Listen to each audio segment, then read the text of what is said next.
Okay, so today we're going to show a common drill that we do at the Inosanto Academy across all Filipino martial arts, commonly known as Hubad, sometimes known as its longer term, Higot-Hubad-Lubad.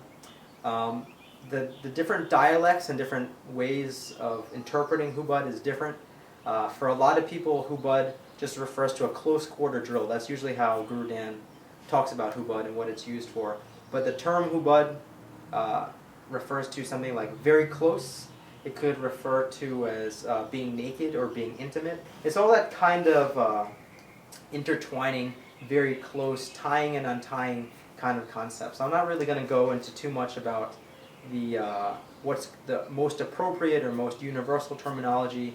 I don't speak Tagalog or any other dialect from the Philippines, so I'm definitely not an authority on the terminology of it.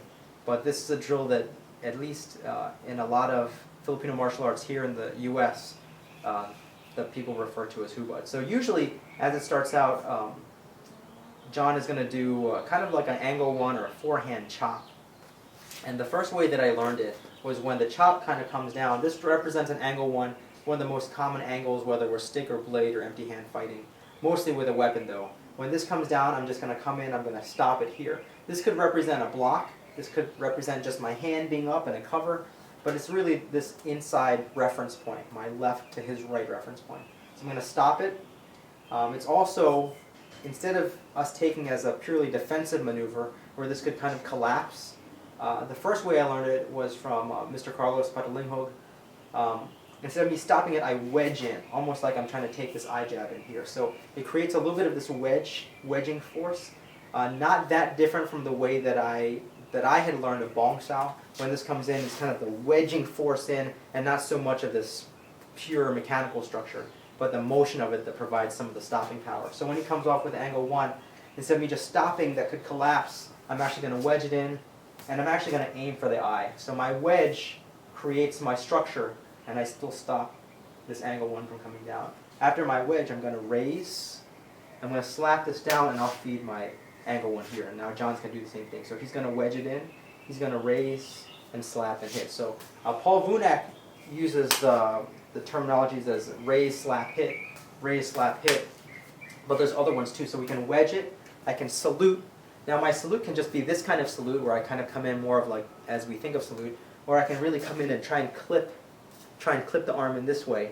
When I slap it combatively, instead of me just slapping it down, what I really want to do is more along the kind of a pak sao kind of structure, where I'll slap in or outside clear his elbow right to his chest. So when I really do that, I jam up his body, and I can throw in whatever strikes I want to after that. So we'll come in, we'll wedge, we'll salute, and we'll clear from outside, and we'll come and do the same thing. So we just have this here. And just this general pattern, this kind of cycling pattern is how we usually start, and we'll start to pull in some techniques off of this. So the very first variations I show off of Hubad is I just show finger strikes, or spear hand strikes. So there's three ones that we usually do. The first one is just off the very first wedge. So when the angle one comes in, I'm looking to wedge this right away. Of course, depending on what this hand is doing or what my opponent is doing, I may need to shift my body or angle in or do something with my feet. But as I shift in, I also want to take the opportunity to take this spear hand to the eyes. Okay, so I have this and I can practice it on the first beat. So I have this spear hand here, and John can do it too. So I spear hand here, and then he can do it right off there. The next spear hand we can take off of the salute. So here, when I salute, we'll spear hand in this way. So this kind of motion is kind of like an outside clear. It's also, some of the ways that Tuan Felix Cortez clears sometimes is this kind of opening clear out this way. When I had trained in Tien Chen Pai under Sifu Chris Bengtson, when we would shear in, we would step in like that in a similar kind of way. So that kind of motion is not necessarily unique to Filipino martial arts, but it's characteristic of some of the angling that we do. So now we can just isolate that second part of the clear and shear in there. So this will start to disrupt the drill a little bit, but now we can start to work on some of the mechanics. Here. So he's going to stop and then shear on the outside and then slap.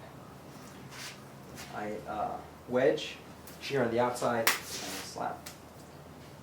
Shear on the outside and slap. And then the last one we do is off the third beat.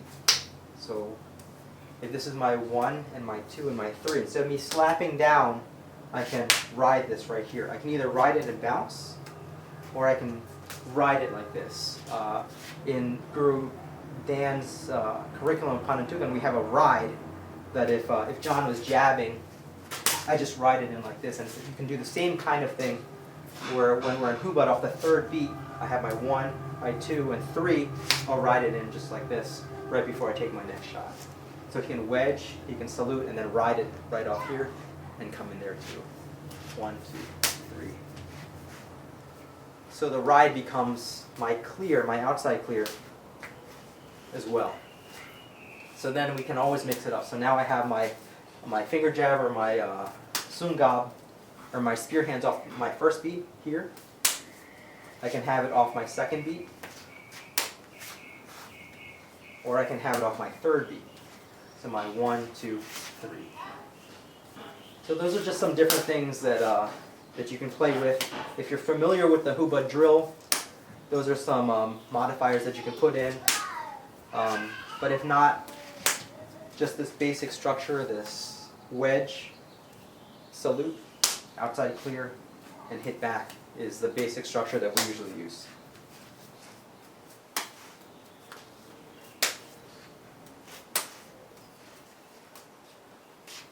Thanks.